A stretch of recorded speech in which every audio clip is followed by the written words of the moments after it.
few hours with me. I had a visit from the Chief of the General Staff of the Jordanian Armed Forces this morning, in which he informed me that I was not allowed to go out to communicate with people or to meet with them, because that in the meetings that I had been present in or on social media relating to visits that I've made, there's been criticism of the government or the king. I asked him if I was the one criticizing. He said no.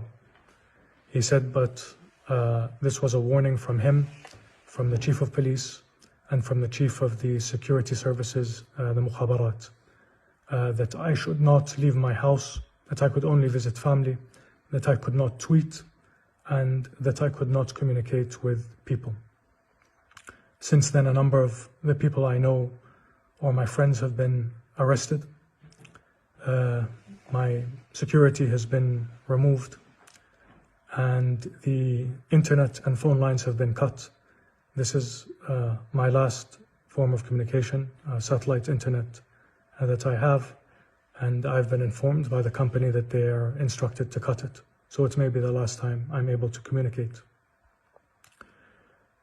As I said to the Chief of Staff when he came, I am not the person responsible for the breakdown in governance, for the corruption, and for the incompetence that has been prevalent in our governing structure for the last 15 to 20 years and has been getting worse by the year.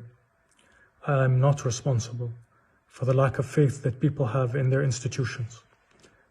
They are responsible. Unfortunately, this country has gone from one that was at the forefront of the region in terms of education and healthcare, in terms of human dignity and freedoms, to one in which even to criticize a small aspect of a policy leads to arrest and abuse by the security services.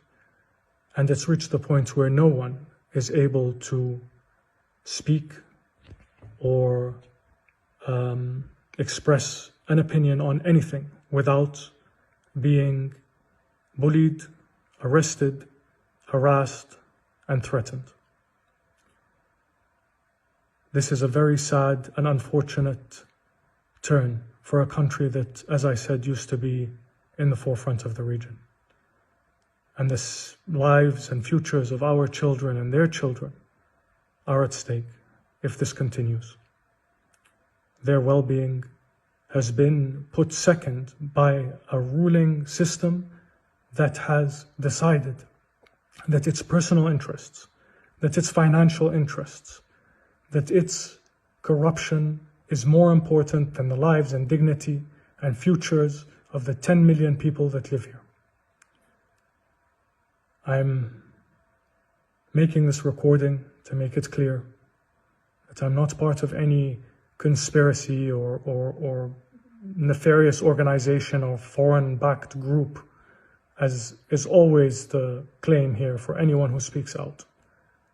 I have spoken with people and tried to remain connected to people in the hope that they realize that there are members of this family who still love this country, who care for them, and who will put them above all else.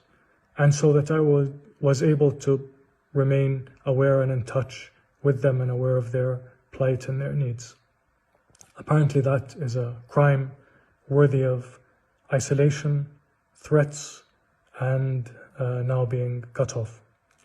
I'm in my home alone with my wife, our young children, and I wanted to make this recording so that it's clear to the world that what you see and hear in terms of the official line is not a reflection of the realities on the ground. Unfortunately, this country has become stymied in corruption, in nepotism, and in misrule. And the result has been the destruction or the loss of hope that is apparent in pretty much every Jordanian. The loss of hope in our future, the loss of dignity, and a life under constant threat because we simply want to speak the truth or we are trying to express our concerns or our hopes for the future. I pray that all Jordanians will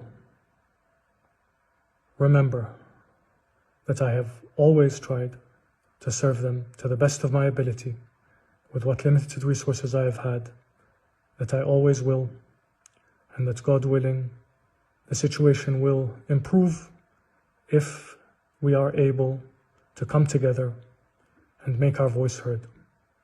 Thank you.